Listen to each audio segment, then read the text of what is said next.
All right. Okay. So, Those guys supposed to be here? what are you in the lawn chair doing there, Hoss? He's arguing. He's talking to you, Mike. Oh, that's what Get them out. Hey, fell asleep in Dave's class the other day. Had to play the I've done marijuana. I was a full-blooded stoner. I've done coke 3 times and Molly. Did you get a t-shirt with that? Or? You seem real proud. No. Did you fit in with the folks when you did that? Made you feel better? Oh yeah, I kind of fit in a little bit. Yeah, I hear you. Yeah. How old are you, baby? I'm 18. 18. Yeah. just turned it last April. Yeah, what do you do besides be stoned? Well, I have a job. Sometimes I like to take road trips. You have a job? What kind of job? I used to work at a laser tag place. Yeah? Yeah. What did you do for them, baby? Say what? What did you do for them? I ran a laser tag in arcade and yeah. You could just get baked in there, couldn't you? Yeah, sometimes I did. You know, and watch the lights and it was all pretty. Yeah. Made you giggle and stuff. Yeah. Okay. All right. Why'd you get out of the chair? I don't know. You said, why am I sitting in there? Yeah, it was a question. Oh. It's different than get your ass out of the chair. Right. You're kind of hypersensitive to folks, huh? I guess. Yeah. Well, that's probably why you smoked the pot. Huh? Is there a cure for that? Breathing. Yup, there is. There's a cure for all of it. But the main cure is you can't cure it within the system and within the thought process that have got you in it. Or you'll just have a shinier, more clever thought process that keeps you in trouble. Period. You know? Because if the intellectual stuff would have done it, I'd have had it fixed 30 years ago. You know? I got all kind of pieces of paper on the wall that says I'm brilliant. I just learned how to play the systems off. You know? I was, you know, I do YouTube. I ain't watched TV since Noah, I guess. But and because what I want to do, this is my latest thing. I want to get like a 10-foot one of those plastic pontoon boats, bass track, you know, them little things, and mod it up. And I want to put a top on it made out of solar panels so they run on my junk, you know. And I was sitting there thinking, and they were talking watts and volts, and I don't even know nothing about all that stuff. And I was thinking, they tried to teach me algebra, which is useless as tits on a borehole, unless you're an engineer or something, I guess. Matter of fact, I saw my algebra teacher, my 10th year anniversary, and I said, "See, I told you I would never use it," you know. I think she gave me 2 points to get me out of the class. But the system, the educational system, don't teach us much about anything except how to exist in the system. Right? I should have learned about electricity. Right? But kind of the way it works out is we end up finding our place where our particular cog fits in the system, but we don't know much about what makes stuff run. I mean, and it's many times separated or compartmentalized. I mean, because some of y'all know how to build things, right? Right? Build a house, frame a wall square would have been a great thing to learn. Right? You know? My air conditioner, one of the units went out this weekend, or something was wrong because it was 80 degrees in the house, and I'm like, oh crap, I don't know nothing about that. You know? And if I'd have called somebody, any of y'all AC people, how much is a charge just to come to your house? 60, 100 bucks. Right? And then the parts, and it's just all so complicated feeling or whatever. So I got up and went out there, and I heard some noise. I figured it was a compressor, but the fan wasn't running. So guess what I did? YouTube. Yeah. Said, fan not turning on outside unit. And it says, go out there and get a screwdriver and turn that fan, and if it keeps running, the capacitor went out. Cause y'all know what capacitors? Yeah. You got two. You got to start one that bumps it to get it going, and then a little one to keep it going. And so I got online and ordered a capacitor for $15, $15.95, free shipping. Cool. Be here tomorrow. But then I had to take it all apart and took pictures with my phone, figured out, Yeah. had to do all that. That'd have been a wonderful thing to teach in school. Yeah. But it's specialized. I mean, what did they teach you in school there, Einstein? What did they teach? Yeah, what was your experience of 12 years in the education system? What did you come away with? Except how to roll a joint. Math and science. What about math? Teach me something.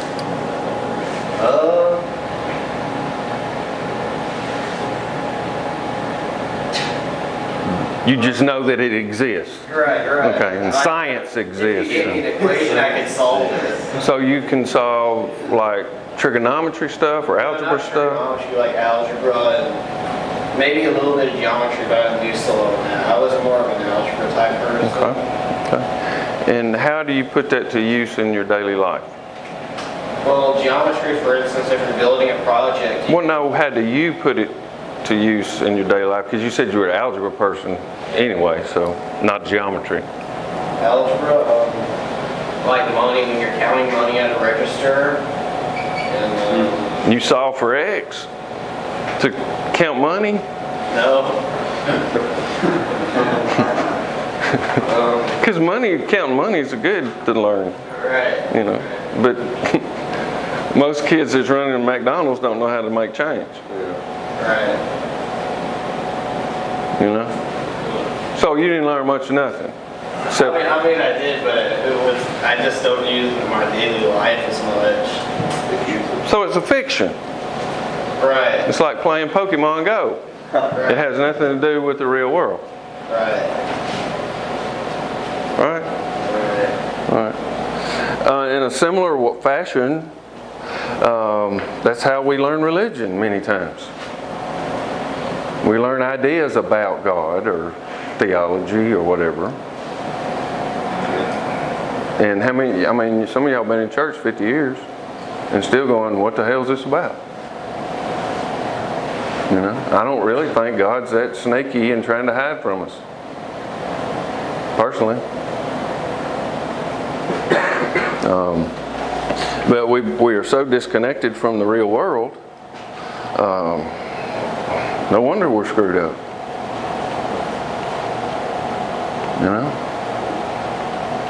So. Is it good? Sorry. So does anybody have anything you would like me to address today?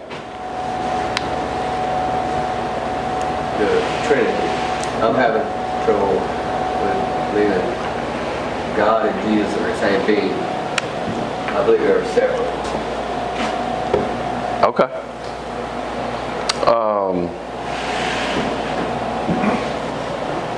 What's the question, Shane? The Trinity? It's like one with Jesus or God prayed to himself on the cross. Well, why would the preacher pray in third person to God that he's talking to? I don't. Yeah. You're praying to God and asking for God's will to be done instead of saying, "Would you do this?" So anyway, that's a about a different consciousness in terms of how we're thinking about it, but I'll address that. You want me to do the Trinity? It's been a popular subject lately. Okay, which is a fiction thing. Not that it's false, it's just, it's irrelevant if you're not breathing. Because you're just playing an intellectual game with yourself and gaining no new knowledge about the real world and your real self. Yes, sir? A lot of things, they say the sin, I don't really think it would be a sin. It's the way you do something, like that drinking a little wine good, but not be a drunkard. I don't think smoking a cigarette will send you to hell. I don't think smoking a joint will help. It's how you do it. What you do. Eating could be a sin if you're going to be a glutton.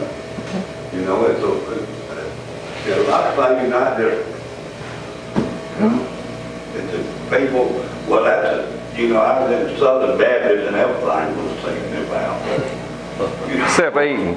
You can eat a lot. I look at the, so it's a good bite in the wrong way, but I mean, I can't help it. Look. You know, most of what we refer to as sins in the religious world are really just the symptoms. They're not sins. Sin's more of an existential state of being in terms of being separated from God and ourself and lost.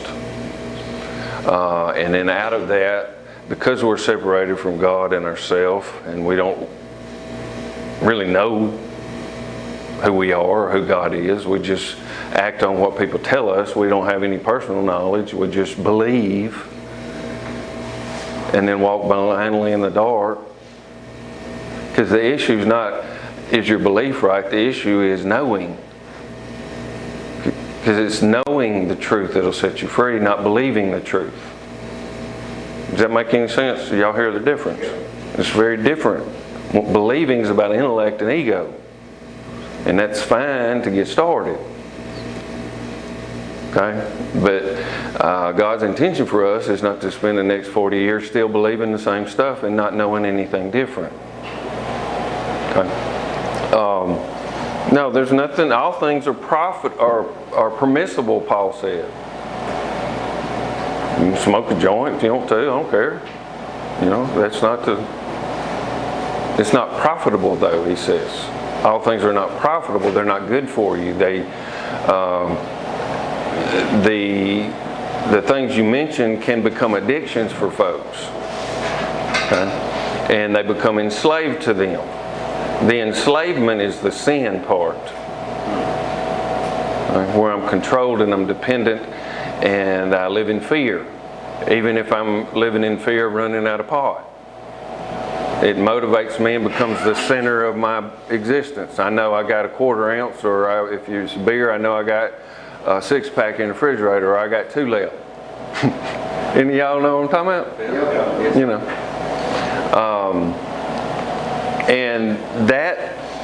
And it seems real subtle, but that's the controlling center of our life. That's the God of our life.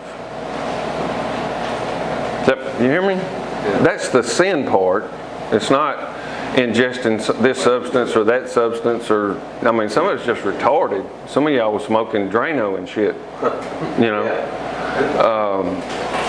It's like when you Just huff gas. It's cheaper. It take over, you know, if that comes Yes, first. sir. As long as, man, you pay all your bills, that's to take care of.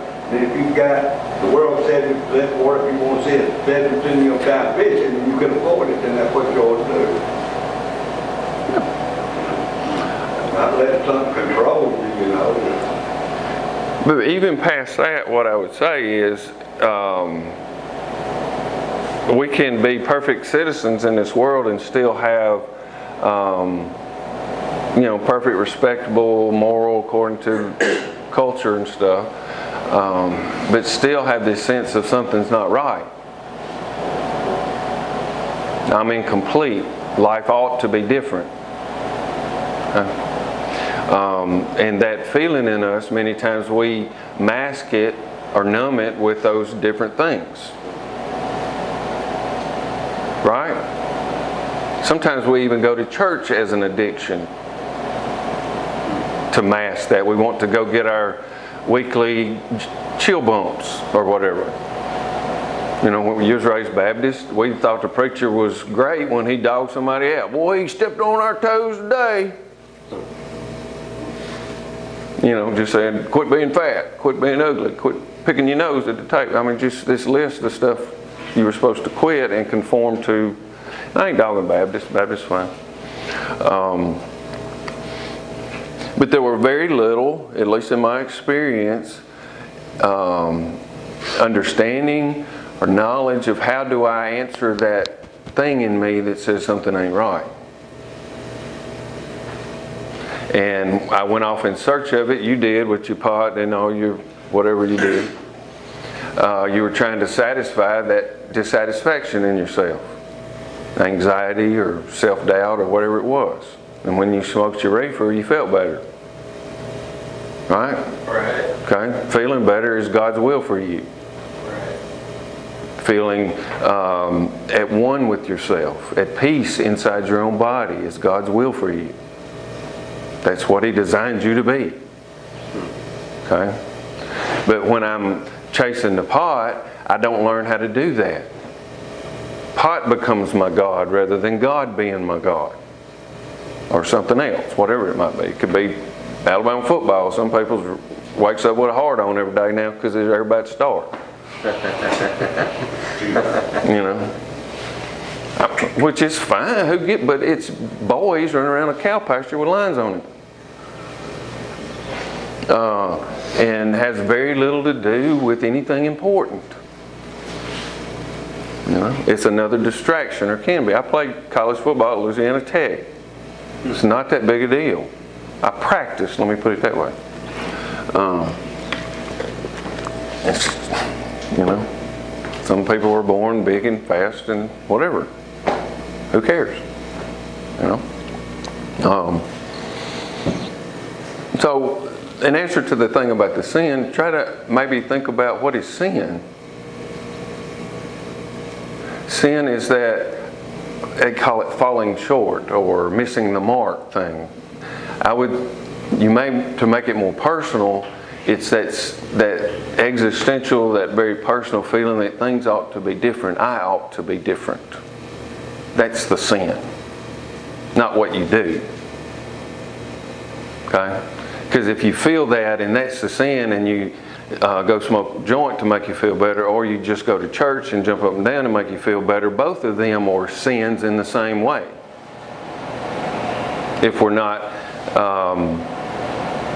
exploring our inner life. Because we're not going to discover God out here somewhere. God doesn't live in theology. Be still. Quiet yourself. And know that I'm God. Period. That's the first step. Until we do that, all the other stuff is just distraction. And you can become a great theologian and a great this and a great whatever, but without the learning to be still, it really is Pokemon Go. It's just another head game. You know? Because for whatever reason that you're with the Trinity thing, it's like, well, if I can figure that out, then I'll believe. Or then that's some kind of roadblock. Okay? For you, I'm guessing. But that's a roadblock to your belief. It's not a roadblock to your knowing. Because the knowing has nothing to do with your belief. Right? And I'll explain it a little bit, at least my version of it. But if I explain, I mean, there's probably 1,000 books of theology on what the Trinity is. That word doesn't appear in the Bible to start with. It's a theological construct. Okay. Okay? Yeah. And it's about the same profundity as when they used to argue how many angels could fit on the head of a pin. And they would have these theological debates about that. And any of y'all Lutheran? You know, Martin Luther used to fart at devils and stuff. And that's why they learned why we cover our mouth when we yawn, because they thought the spirits could get in us. Or they say bless you after you sneeze. Yeah. And I mean, okay. I never knew that. Huh? I learned something I I believe that demons look at your body when you sneeze. So, but all that's fun and it's part of being in the world. But we need to attach it with the not of it part. You know? Because no matter how good I am at my theology, in the end, I still don't know. There's still mystery. There's still seeing through a glass darkly or dimly, like Paul says. Okay? You cannot know God through your intellect by itself. Okay? Being still is the first step. Not figuring out what be still means. Some of y'all still doing that. Well, if that makes sense to me, then I'll do it one day. Okay, whatever. Because eventually, again, I said last couple of weeks, it may be at your dying breath, you go, oh shit, I understand what that fool was saying. I am not my body. I am not my ego. Is that, y'all hear me? Yes. Okay. I mean, that's part of the blessing of death. Is that eventually we're going to go, oh shit.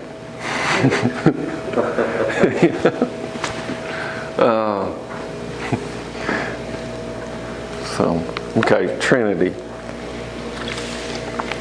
It's you real quick. What? Can you talk about how, like, when you do something and then someone else says, why'd you do that? You say, I don't know. And I'm trying to remember exactly what you said. It's because we can only see, our mind only sees in certain particular, like... You don't know because you don't know who you are. Right.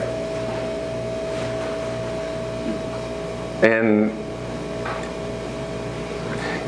because we don't know who we are and we don't make conscious choices about our behavior most of the time, unless we're going to get high and we just go, fuck it. That's conscious. Anybody ever said that? You may not have said the word, but... Yeah, I mean, generally that's the word you say. That's conscious. I know because I want some dope. You know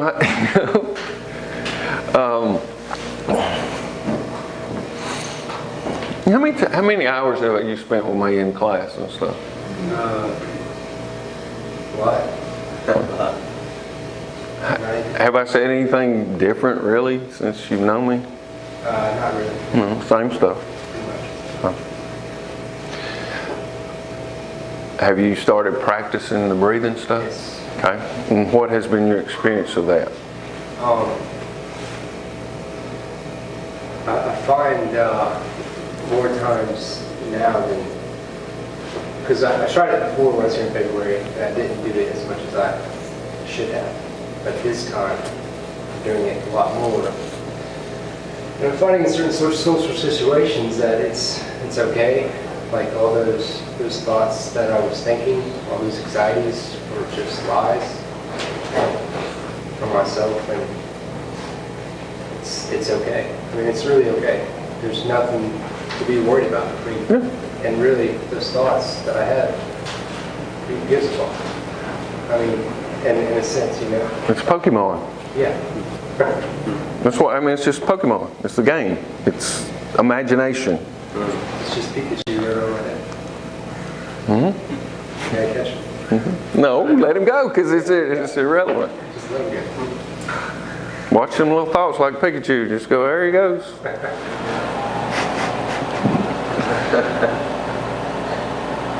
I was talking to a friend, same one I talked to. I talked to her. It's the Plato Guru friend, and we were talking back and forth about feeling misunderstood or feeling isolated, you know. Yeah. And she had made some decisions. I think the family got together or something, and the family got mad at her because she decided, because I think she was sick and wasn't going to babysit the kid or something, you know. And then when they got mad at her for being sick, and then she ended up feeling bad, if I get this right, basically. And I had these thoughts, that, do y'all understand, you ever been feeling misunderstood or people get mad at you because you want to do this, that, or the other? And I'm not talking about stealing their crap, just because if you're stealing their crap, they ought to get mad at you. But if it's just you being you, They expect you to do something. And many times, at least in my life, I have done things because I was afraid of people's reaction, or I've not done things. I've not stepped up and demanded what I needed. And then I'd get mad at people for not being able to read my mind. Right? And I'd feel all butthurt and angry at people for not giving me what I wanted when I didn't even know what I wanted. Has anybody had that experience? Okay. And then my anger gets projected onto them. And some of us are passive, some of us are more aggressive in our anger. And it's, if I can just get them to change or understand or da-da-da-da-da. It's my way. All right? And, or sometimes it can masquerade as, well, I care about my family, so I'm not going to rock the boat. Right? And that is a lie.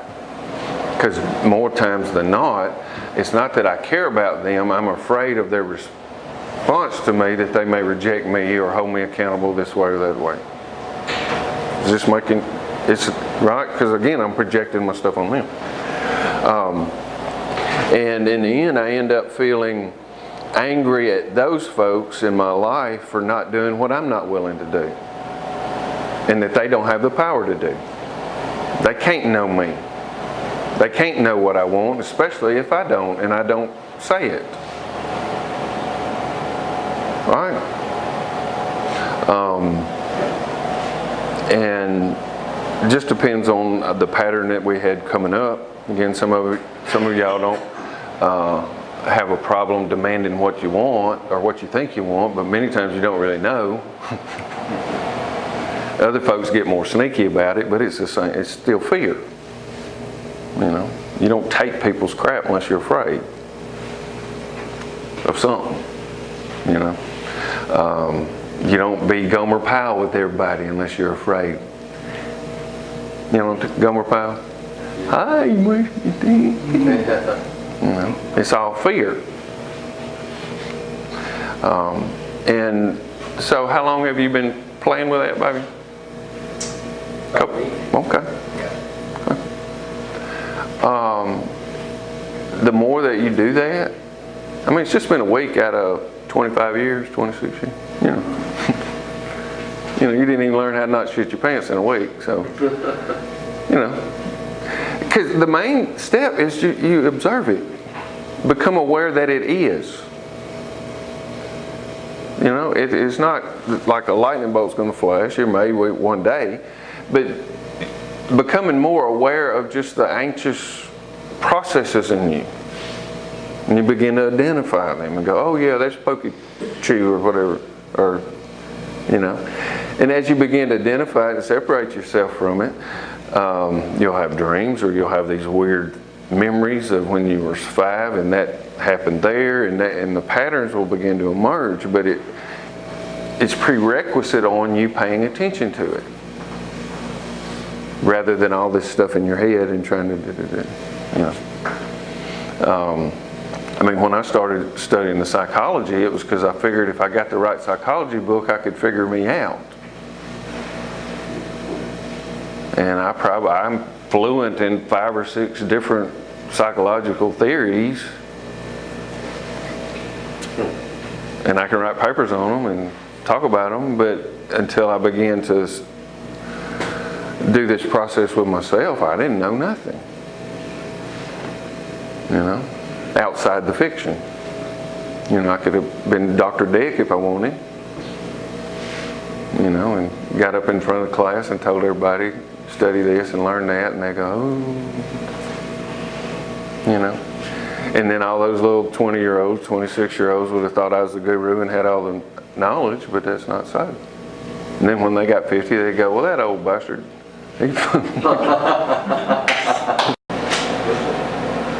a And but anyway, and the folks that were teaching me were all on Prozac in the seminary. And I ain't mad at them. It was just if somebody would have said, "Learn how to breathe, boy," and I may have gone, "Yeah, you're stupid," just like y'all do. Yeah. And I went along to get my be Dr. Dick and stuff. But so I'm going to talk about the Trinity a little bit, just so you. Well, you kind of hit it when you tell me, you said about it's not in the Bible. It's, theological. The more important thing for you about that is, why did that particular thing, what is that about that it kicked up some kind of resistance to you moving toward God? Well, it didn't kick up the resistance of moving forward. I just, they say God and Jesus are the same, but why would God pray to Himself? All right, is that one picture? No, it's three. Is it? It's combined. 3 and 1. 3 lines. Well, 3 and 1. I see 3. Okay, well let me do this.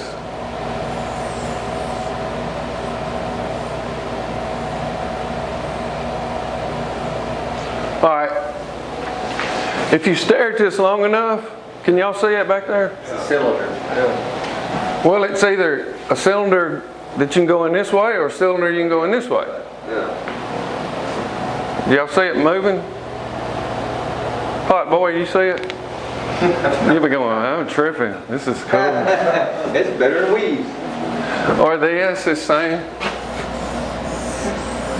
Get the hell out.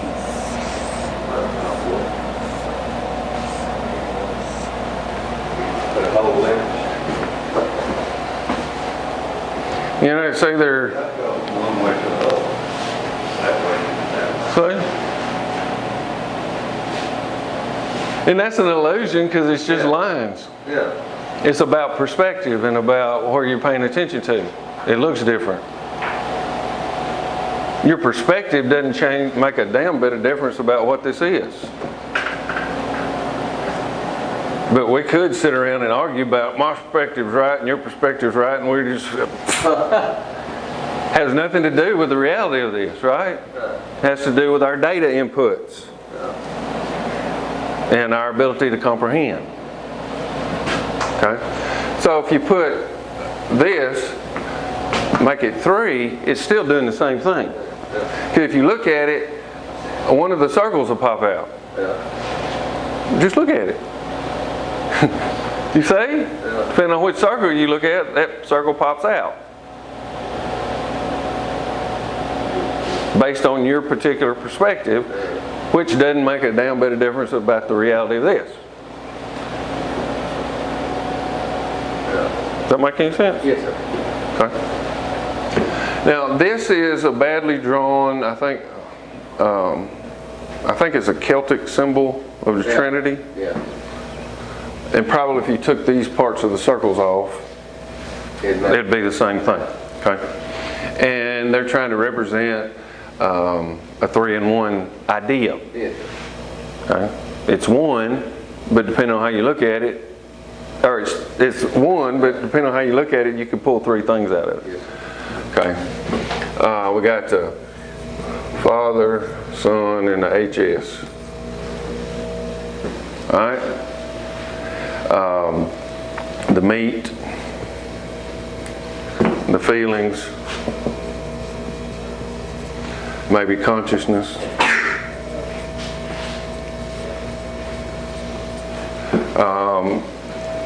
Because these patterns are fractal, if anybody ever studied any of that. I mean, they're patterns that repeat all through nature and everything.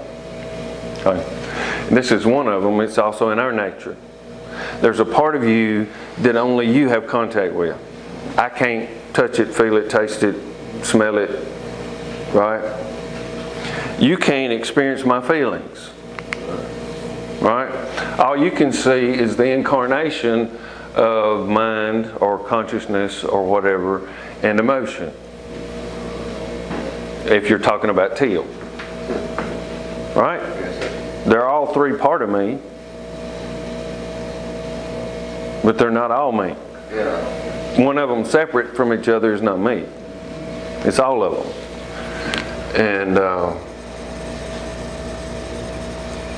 they intersect. Yeah. And that may be what we call soul. I don't know. Yeah. Okay.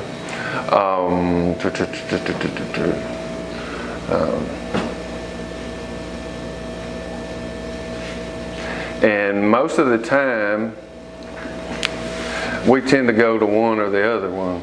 We get all intellectual, or we're controlled by our biology, or feeling states. What I'm trying to encourage y'all to do is get in a place where that's more balanced, not be controlled by one or the other. Some of you are intellectually addicted. Some of you are biologically addicted more. Feeling and biology. When you do a pep rally, or emotion is a better, let me use that word. We have spirit, yes we do. We have spirit, what about you? They use the word spirit. The vibes, the energy level, the frequency of whatever the vibration is going on. That's what I mean by this. Yeah. When Jesus was going back wherever he went, got on the starship or whatever, he said there's going to be one that will come after me, right? That will lead you into all truth, and that he'll be more powerful than me and stuff. Let me give you this example. Some of y'all, you'll never know, because I'm the only one that has access to that part back here about me. Okay, and so you will have experienced me in the flesh, the incarnation. Right? But some of you, when you left, I don't know, this may or may not be true. If any of y'all's left and come back, there was, my spirit went with you. And sometimes you would get in a place and you go, oh, Mr. Till said this. And it was more powerful than being in my presence. Do y'all understand what I'm saying? Yes, sir. That's the Trinity. Yeah, thank you. Or at least part of it. Because we still see through a mirror darkly. Because drawing out a Trinity and doing the math on it and stuff, and we can become very clever about our use of those words and describing it, but it's a fiction. It's a construct. It's an idea. What I'm encouraging you to do is go learn the Trinity in yourself. Go experience it. Because part of the Holy Spirit's job is interpreting those groanings too deep for words, right? In that place where we groan, or we have joy, or we have sadness, or whatever that's too deep for words, is where I'm trying to encourage y'all to go explore. Because the place I'm talking about y'all going, there are no words for it. There is knowledge you don't have to argue about. Your belief turns to knowledge, and it's solid. Does that make any sense at all? So, And I'll find out when I get there, huh? well, you can get there today. No, yeah. Eternity is not one day, sometime in time. Eternity is a different mode of existence. The kingdom of heaven is among you now, he said. Can't you perceive it? It's not some pie in the sky when we die. Because a lot of times we think of eternity as time that don't end, and that's not. No. Yeah. Time by nature and definition has end. Yeah. So eternity is not time. Eternity is an existence on a different plane, something. Yeah. Something. Like heaven could be all around us and not see it.